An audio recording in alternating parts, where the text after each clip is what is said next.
Good evening, everyone, and welcome to the Marian Minor Cook Athenaeum. My name is Maria Gutierrez Vera, and I'm one of your 3 Athenaeum Fellows this year. As a student in Professor Wendy Cheng's class, I was challenged to consider the role I played in the world, but also what forces were shaping my everyday landscapes, conversations, and my lived experiences. I learned to think critically, question everything, and was pushed to realize that my ideas had incredible academic potential. It is no exaggeration to say that Professor Wendy Cheng has not only changed my academic trajectory, but also the career and life I aspire to once I leave campus. Tonight, she will be speaking on matters of race, space, and power, as exemplified in the story of Los Angeles Disconcert Gardens, whose world-famous Camellia Garden was built upon purchases made as a result of Japanese internment during World War II. As the description for tonight's talk reads, how do the stories that are told about places we love matter? How can we learn to tell different stories in order to create a more just and present future? Professor Wendy Cheng is an associate professor of American Studies at Scripps College and the chair of the Intercollegiate American Studies Department. She received her A.B. from Harvard University in English and American Language and Literature, her M.A. in Geography from UC Berkeley, and her Ph.D. in American Studies and Ethnicity from the University of Southern California. A geographer and scholar of ethnic and American studies, Professor Cheng's research focuses on race and ethnicity, comparative racialization, critical geography, urban and suburban studies, and diaspora. Central to her work are questions of how everyday landscapes of power and inequality are produced, and the ways in which relational, global, and historical approaches to studies of race and ethnicity challenge hierarchies of power that are often taken for granted. Her book, The Chengs Next Door to the Dieces, Remapping Race in Suburban California, develops a theory of regional racial formation through the experiences and perspectives of residents of the majority non-white multiracial suburbs in the nearby San Gabriel Valley. This book won the 2014 Book Award from the American Sociological Association section on Asia and Asian America. A People's Guide to Los Angeles, a book she co-authored and photographed for, is a guide to sites of alternative histories and struggles over power in Los Angeles County. Her current research focuses on political activism of Taiwanese student migrants to the U.S. She also maintains associations with the American Studies Association, Association for Asian American Studies, and the Association of American Geographers. In 2016, she was honored with the Early Career Achievement Award from the Association for Asian American Studies. At Scripps, she teaches classes on American culture, race, space, and difference, Cold War, Taiwanese America, and a seminar on American studies. Now, before we begin, we must ask that you all abide by the Athenaeum's health and social etiquette guidelines. Please keep your masks on, over your nose and mouth for the remainder of the talk. If you would like to take a drink of water, we kindly ask that you leave the Egger dining room to do so. Please take a moment now to silence and put away your cell phones, ensure that your mask is properly fitted, and remember that, as always, video and audio recordings are strictly prohibited. Now, without further ado, please join me in welcoming Professor Wendy Cheng to the Marian Minor Cook Athenaeum.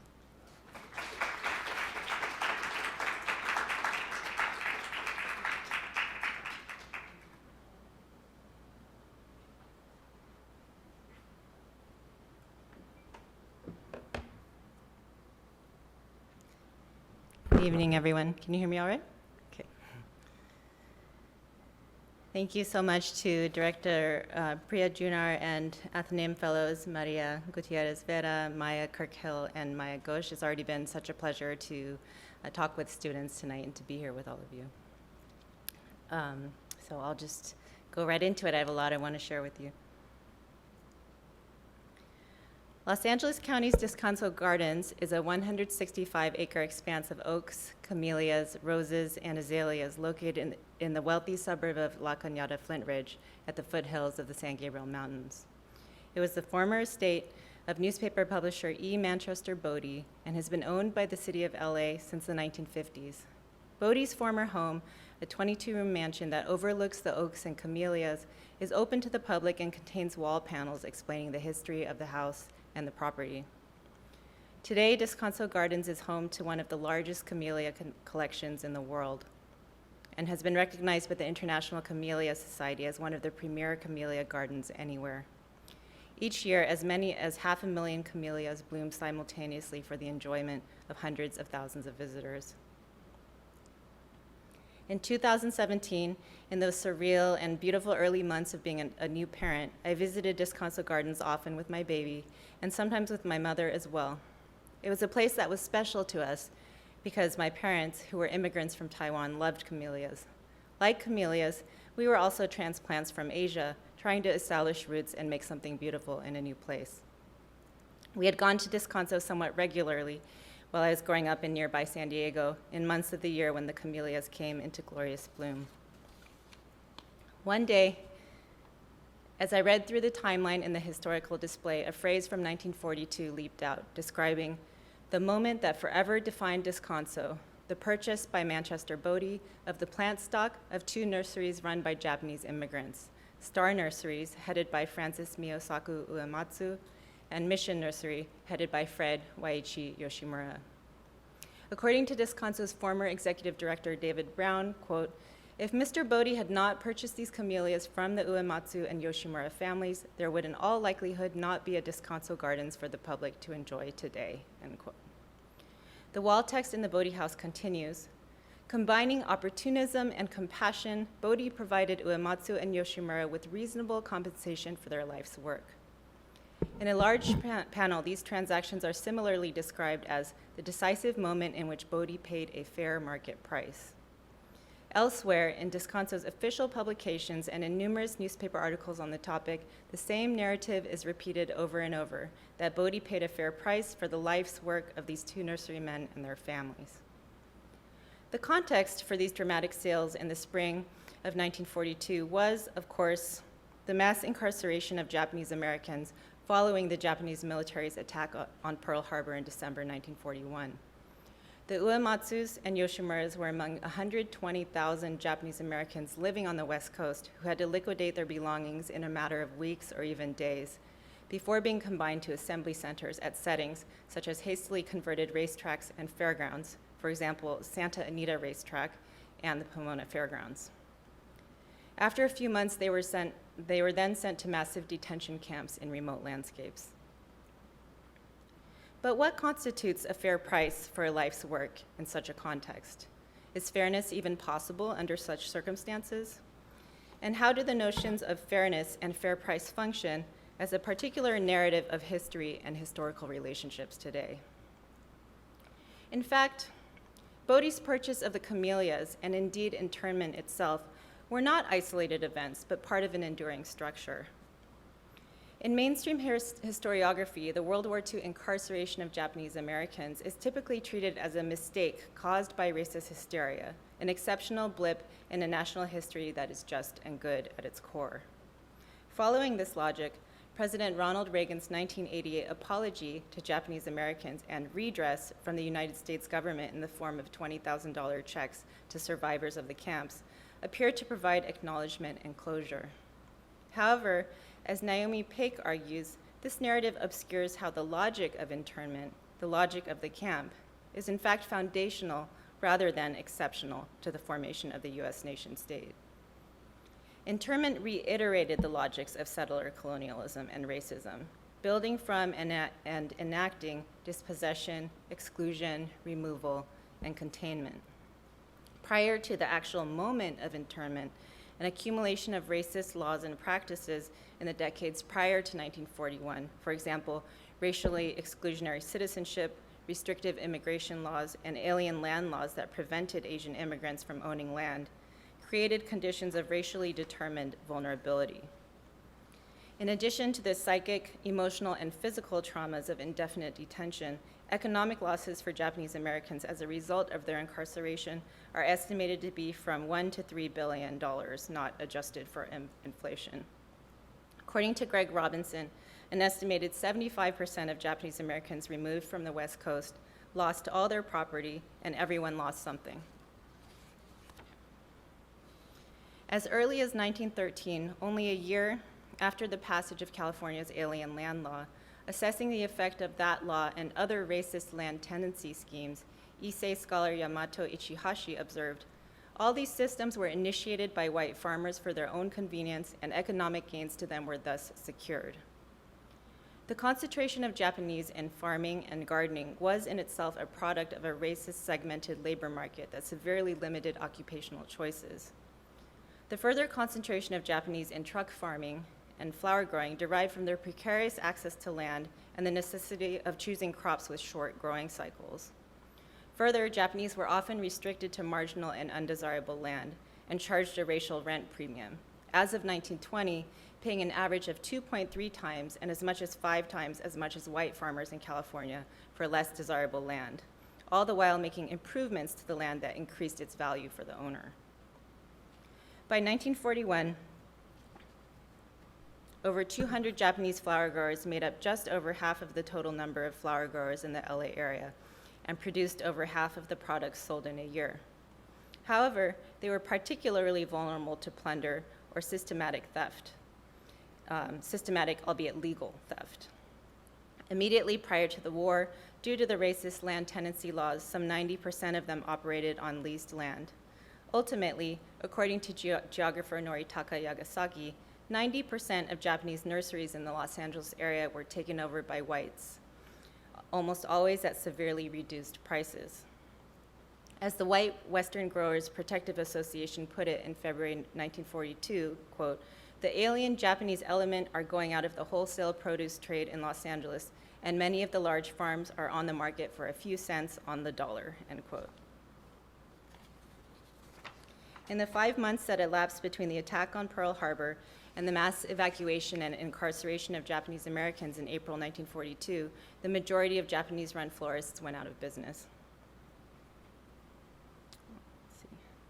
This is one of the photos from one of the families that becomes involved in the sale. In 1942, E. Manchester Bodie, the wealthy publisher of the Los Angeles Daily News, was known as a friend to the Japanese and was one of a handful of white public figures in Los Angeles who had long been willing to speak out in support of the Japanese in the United States. He was also an avid plant enthusiast who, in addition to the Uematsus camellias in Yoshimura Nursery, took over at least one other Japanese-owned nursery on the eve of internment, that of the Yokomizo family of San Fernando. Just as F.M. Uematsu was a specialist in camellias, the Yokomizo family specialized in ranunculus. Patriarch George Maurizio Yokomizo was known as the king of ranunculus, having successfully hybridized award-winning varieties. The fact that Bodie was involved in such arrangements with at least 3 families, all of whom were well-known, highly skilled, and respected nursery operators, suggests that he rather systematically sought out such opportunities rather than being motivated by personal sympathy. And more on this later. So going back to the fair price language, why and how does this story matter? As a historical account of the foundational moment of Disconcert Gardens, what work does the story do as a representation of material relationships in the making of that landscape? First, let's take a look at what I found out when I started researching both the story and the sales themselves. As much as the fair price language was repeated, the actual details of the sales were shrouded in mystery and vague inaccuracies. For example, the Disconcert wall text stated that the number of camellias involved in the transaction was either 60,000 or 100,000, and that the record varies. However, within a couple weeks of research, I was easily able to find numerous reliable accounts that put the number of camellias purchased by Bodie from Uematsu alone at 300,000. According to Uematsu's wartime business correspondence, Bodie paid $50,000 for the lot, or around 16 cents per plant. It's difficult to say exactly how this price compares to pre-war market values for camellias. However, as early as 1908, Uematsu reported selling camellias for 50 to 65 cents per plant. And during the war, the Star Nurseries manager reported selling a dozen camellia plants for $3 or 25 cents each. Remember, though, that Uematsu was not just any camellia grower, but one of the premier camellia growers in the country. Therefore, the sale included many rare and premium varieties, as well as mature camellia plants, which typically sold for dollars each, not cents. Further, through his friend, Charles Jones, who also purchased camellias from Uematsu at this time, Bodie also acquired dozens of unique camellia varieties that Uematsu had cultivated himself. And I'll come back to this last point since it becomes very important. From the Yoshimura family, Bodie purchased an additional 34,200 camellia plants, and for their entire nursery stock, he paid approximately a fifth to a quarter of its estimated value. In other words, while more than a few cents on the dollar, in each case, Bodie's fair price was still just a fraction of the value. Given that in the weeks and months preceding their internment, most Japanese farmers and nursery operators in California sold at 10% or less of their agricultural holdings value, Bodie's prices were probably relatively better. Fair price, however, even fair market price, leaves unsaid that the price in question was fully within the context of a predatory buyer's market created by state-sponsored racism and dispossession. As Noritaka Yagasaki put it, all business transactions were conducted in an abnormal market. Outright criminal practices, such as fraud, confidence rackets, and the impersonation of police were rampant. So where does this fair price language come from? During a day sorting through Disconcert Gardens archives with the help of their part-time archivist in 2018, I traced the fair price language at least as far back as a 1961 term paper on the history of Disconcert Gardens in their archives by Donald Finch. Finch was then a college student in Professor Emmett Greenwald's Western History Seminar at Los Angeles State College of Applied Arts and Sciences, which later became Cal State LA. For his information on the topic, Finch interviewed Bodie himself, as well as the superintendent of the gardens at the time, John Threlkeld. In Finch's words, quote, "When World War II came and the Japanese Americans were forced to move to relocation centers, Manchester Bodie and a friend of his, Charles Stone Jones, president of the Richfield Oil Corporation, purchased the remaining stocks of camellias from the Japanese nurserymen." Finch does not mention any of the Japanese nurserymen by name, but goes on to assert that a fair price was paid for these thousands of camellia plants which might otherwise have died. The unnamed Japanese nurserymen are not mentioned before or again besides these two sentences. Always named in Disconcert's telling of their camellia history, however, is Howard Asper, the camellia expert Bodie hired in 1941, who oversaw the planting of the Uematsu and Yoshimura camellias at Disconcert Gardens. According to Finch, it was through Asper's services that the gardens contain a camellia planting second to none in the world. Asper, along with Walter Lammertz, is consistently credited for the experimentation in camellias and development of new varieties at Disconcert. In 1988, Asper published his own account of the 1942 Star Nurseries sale in the Camellia Review. On March 1st, 1942, Mr. Bodie and I drove over to the nursery to see the plants. We were amazed to see the thousands of camellia plants ranging in size from 12 inches to 8 feet. Mr. Bodie asked the price for the lot and immediately decided to buy. Without any bargaining or hesitation, he wrote a check for the entire amount asked. When he handed his check to the Japanese owner, his oriental face lit up with smiles and tears filled his eyes. Although Asper, a camellia expert, was amazed by Uematsu's plant collection, Uematsu is not recognized as an individual with a name, much less one of the leading camellia importers and cultivators in the United States, with a nursery business that had by then been established for over 30 years. He is only a Japanese whose oriental face fills with smiles and grateful tears at Bodie's benevolence.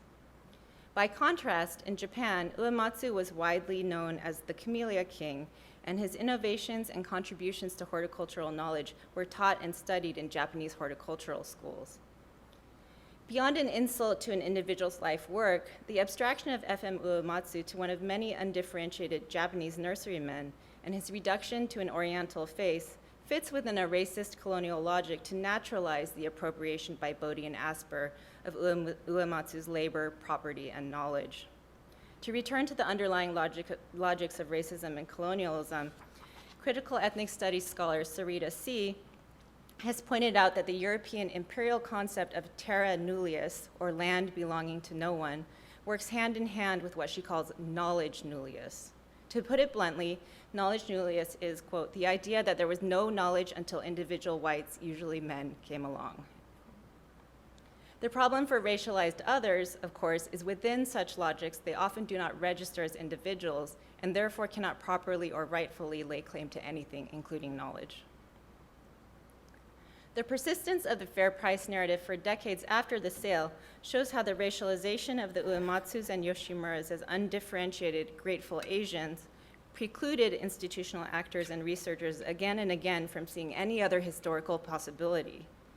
Indeed, innocence, or rather ignorance on the basis of a lack of available information, cannot really be claimed in this case, because it's not as though other accounts of the transaction were not available. In contrast to the Finch and Asper accounts, which have been the most widely disseminated, a detailed 1950 article by Frank D. Williams and Roy T. Thompson, published in the American Camellia Society yearbook and carefully researched for over a year by its authors, tells a much different story. Williams and Thompson concur with Finch that Bodie visited star nurseries with Charles Jones, who was also an amateur camellia collector. While Bodie got the bulk of the named varieties, including dozens of the best varieties obtainable at the time imported from Japan, Jones got a certain number of seedlings as yet unnamed. The seedlings in question referred to some 60 new camellia seedlings Uematsu had been cultivating privately and deemed worthy of propagation. At that point, Uematsu had named only one of the seedlings, My Darling, in reference to his daughter Marion, who's there sitting in the middle and is now 93 years old and lives in Claremont. Williams and Thompson write, Mr. Uematsu had no wish to sell the seedlings at all, but as some of them were in bloom at the time, the buyers insisted that they be included in the sale. In contrast to Asper's narrative of smiles and tears of gratitude of the sale, Uematsu himself had this to say, quote, I was very sad to have to part with my seedlings, which I had nursed for over 12 years, end quote. As for the fair price, Marion Uematsu Naito, Uematsu's daughter, who also became Star Nursery's bookkeeper after the war, recalls how it was spoken of in the family. Quote, to hear my brother tell it, it was more like, I don't want to use the wrong words, but we probably didn't get what they were actually worth. Bodie got him for a song, end quote. Bodie later acquired many of the seedlings initially sold to Jones and propagated them at Disconcert. He also named many of them, implicitly taking credit for their development. As of 2017, nowhere in Disconcert's Gardens literature was Uematsu's creative labor and intellectual property acknowledged. In the 1950 American Camellia Society article, Williams and Thompson listed 17 varieties, the majority of which were sold in the 1942 transaction, which should be attributed to Uematsu. They conclude,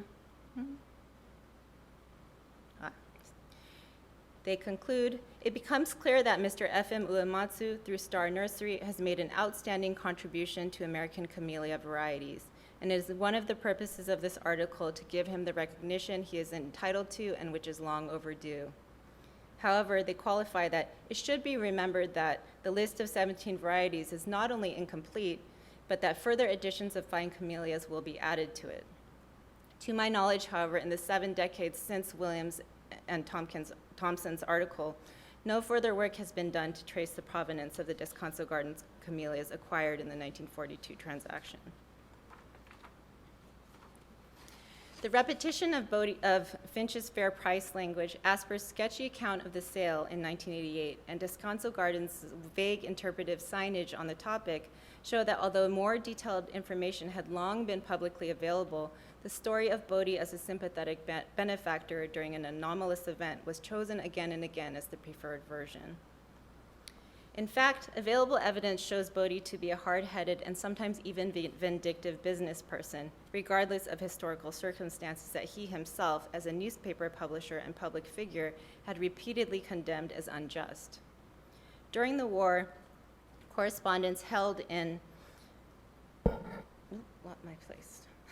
Uematsu's War Relocation Authority case file yields an account of an annoyed Bodie attempting to drive Star Nurseries out of business because of various dissatisfactions with the camellia deal. In a letter to Uematsu dated April 22, 1944, acting manager R.W. Augsburger presents a detailed account of Bodie's ire.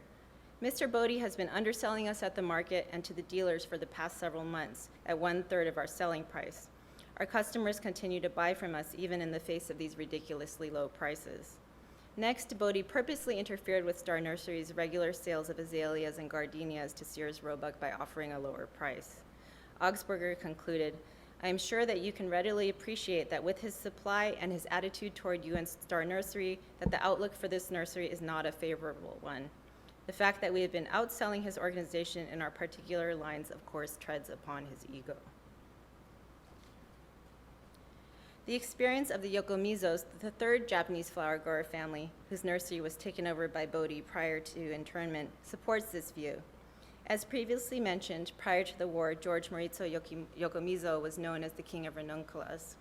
When faced with internment orders, all he could do was ask his wife, Chiyoko, and their 4 children, each to carry 1 or 2 packets of the precious seeds in their suitcases en route to Manzanar. The rest of the plants were left with Manchester Bodhi. Yokomizo and Bodhi made an arrangement for Bodhi to lease the Yokomizo's nursery land and operate the nursery at cost for 3 years, with an option to purchase the land for an agreed-upon price during those 3 years. Bodhi also agreed not to sell any of the Yokomizo's proprietary variety of ranunculus. In January 1946, however, Bodhi sued the Yokomizos, freshly returned from camp, for not turning the land over. He further alleged that because of this, he had missed an opportunity to profit from selling the land at a much higher price, and demanded that they fully compensate him for this lost opportunity. The Yokomizos countered that Bodhi had not fulfilled the agreed-upon lease terms and therefore rendered the rest of the agreement void. George Maurizio Yokomizo further countered that Bodhi had violated the agreement regarding the ranunculus and was selling their proprietary variety in one of his nurseries, specifically Mission Nursery, the nursery that Bodhi had purchased from the Yoshimuras, one of the other families.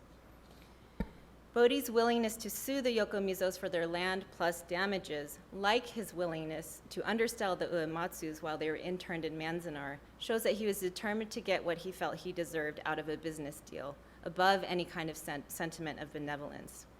His belief that he, not the Yokomizos, should rightfully profit from a 3-fold increase in the value of the land while the family was interned, expressed not only a lack of moral compunction, but a sense of entitlement to profiting from structural racism.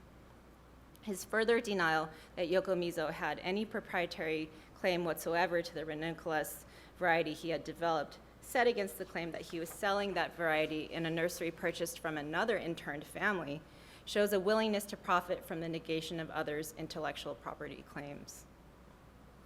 Although the Yokomizo Bodhi story shares many similarities with the Yoshimura and Uematsu stories, it is absent from histories of Disconcert gardens and biographies of Bodhi. It's possible that in the particulars of the arrangement, the Yokomizos had no direct connection to Disconcert gardens. Whatever the reasons, including the Yokomizo case alongside the Uematsus makes the story of Bodhi as a liberal benefactor all but impossible to tell. As Mona Oikawa points out, internment shaped not only its Japanese subjects, but was also constitutive of white people who participated in its far-reaching processes. Part of this process entailed obfuscating and forgetting its effects and harms. Such forgetting, Oikawa explains, minimizes the violence of the internment and is actually a continual process of remembering in ways that exonerates those who inhabit the present and negates complicity in the process of domination upon which present privilege is founded.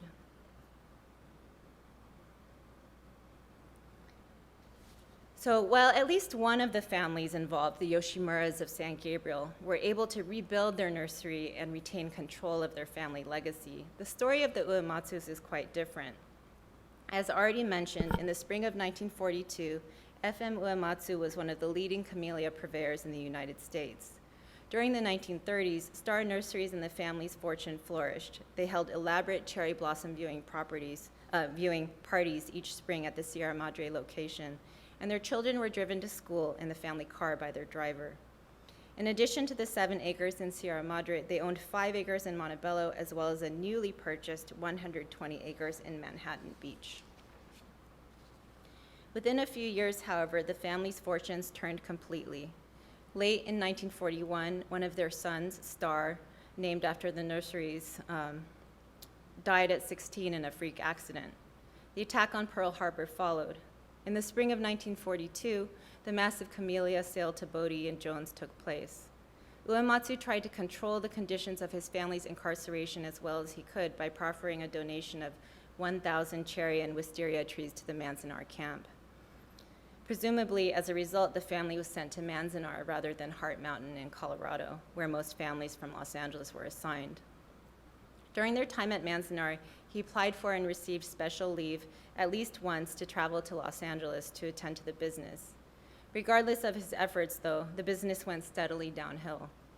A Japanese language biography of Uematsu written in the 1970s strikes an unambiguously bitter note about what happened. Quote, Uematsu was forced to leave the manager to his bookkeeper, who was, from the bookkeeper's point of view, Uematsu was an enemy alien. The nursery served so well for lining the bookkeeper's pockets, and as a result, Uematsu ended up with a huge deficit from it. He had no choice but to give up the nursery after all. Beginning in 1944, Uematsu had to start selling off pieces of his beloved Manhattan Beach estate. Sorry, these are out of order. I want to show you this picture. Okay. Between April 1944 to June 1945, he sold 6 parcels, accounting for 2/3 of his total land. 2 years later, in 1947, one of the Uematsu daughters, Alice, died at the age of 23 in a sanitarium of tuberculosis she had contracted at Manzanar. The same year, Uematsu sold the last 40 acres of the Manhattan Beach property to the Redondo Beach Unified School District for $60,000, 40% less than the district had budgeted. The local newspaper's headline lauded the purchase as a $60,000 bargain. By 1950, this portion of the Uematsu's land became the site of Maricosta High School. Uematsu retired in 1951 and turned the business over to his son, also named Francis. After only a year, however, by December 1952, the Montebello Unified School District was eyeing the Uematsu's Montebello land to expand the immediately adjacent high school. The district purchased the property for $56,000, a purchase price, quote, considerably lower than the appraised value. Like the wartime losses in the Manhattan Beach sale, this sale did not sit well in family memory.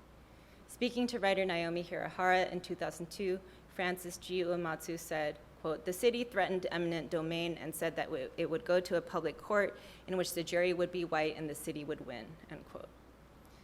So to summarize briefly, in 1942, the Uematsu family owned approximately 132 acres of land in 3 locations across Los Angeles County, and their business was thriving. Within just a decade, all but the 7 acres in Sierra Madre was gone. In 1963, the Sierra Madre property, too, was sold, this time to a housing developer. According to Francis Uematsu, the city of Sierra Madre told the Uematsus that they needed to sell the nursery because they were changing zoning laws. In a third real estate encounter in which the state was involved, in this case, the local government of the city of Sierra Madre, where the family had had numerous encounters with hostile racists over the years, the transaction left a bitter taste.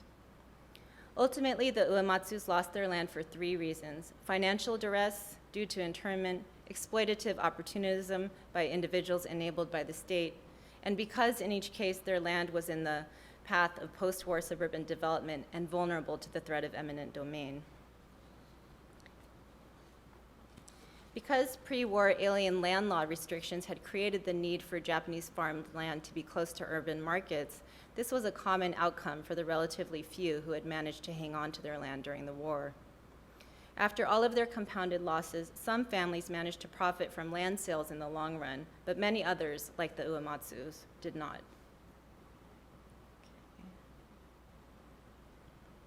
In 1953, having just retired and with the sale of the Montebello land imminent, F.M. Uematsu reflected, quote, a professor in a horticultural college in America is said to have made the following statement: those who love plants cannot be nurserymen.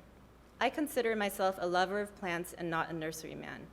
He concluded with a description of the legacy of cherry trees he hoped to leave in the landscape. I love plants, and among those, the flowering cherry tree is the one closest to my heart. I have nourished my flowering cherry trees for over 20 years. I'm 71 years old now, and I've reached the stage where I must give my plants to somebody who loves cherry trees. So after serious consideration, I donated my trees to the city of Los Angeles. I donated 50 trees which were over 20 years old. They are all planted at the entrance of Griffith Park in Bronson Canyon. There are 7 kinds of cherry trees planted there. I hope these trees will grow and remain as a memory to an old man who loved them. Unfortunately, the city of Los Angeles had neither the resources nor expertise to care for Uematsu's beloved cherry trees, and they died in a matter of years. However, Uematsu's horticultural legacy remains, in addition to the camellias at Disconcert Gardens, in another place in the high desert of Manzanar. In the plans for the opening of the Manzanar Historic Site, National Park Service funded archaeologists worked to exhume the plans and layout of Cherry Park, where Uematsu's donated cherry trees were planted 78 years ago. They plan to plant cherry trees there once again and center an interpretive site around the trees and park. However the National Park Service may choose to interpret the site, the cherry trees stand, quote, as a memorial to the Issei, the first-generation Japanese immigrants, long after they are gone from this world, as Uematsu wrote in another essay. In the summer of 2019, Disconcert Gardens took down the historical display at the Bodhi House in order to temporarily redecorate it as a Pasadena showcase house of design. The garden's curator of education, Emi Yoshimura, no relation to the San Gabriel Nursery Yoshimuras, took advantage of the opportunity to change the signage. As of fall 2019, the signs showcasing Bodhi's fair price were gone. Instead, visitors were now greeted with the KCET Lost LA video on the history of the gardens. In the library, visitors can now peruse firsthand the 1950 American Camellia Society article that detailed the Uematsu's sale and credited Uematsu with the camellia varieties he had developed himself. Even more significantly, over the past year and a half, Disconcert staff and leadership have been actively working with me, as well as Yoshimura and Uematsu family members, to change how they tell the history of the gardens to the public.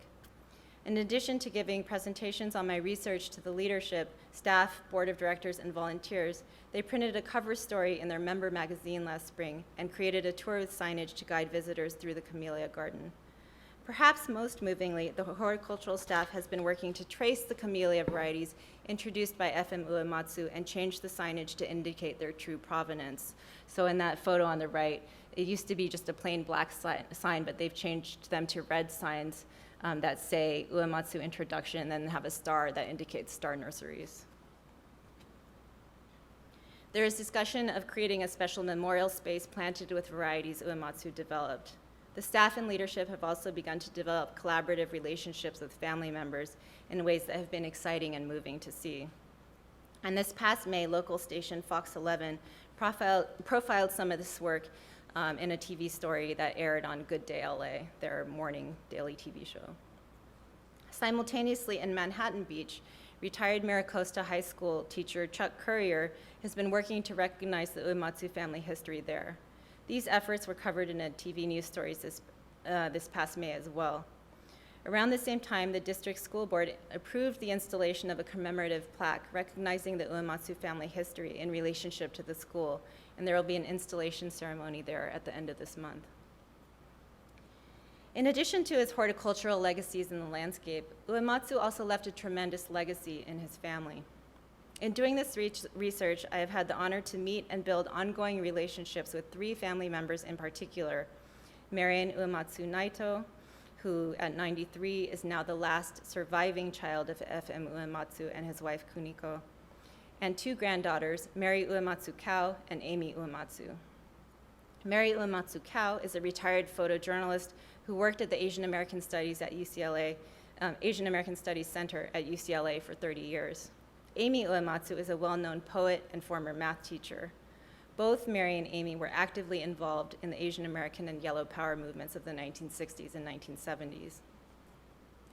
Although the family members are not able to be here tonight due to pandemic precautions, I'd like to close this presentation with a reading of Amy Uematsu's poetry by the poet herself, which Amy Uematsu specially prepared for this occasion from her home in Culver City last week.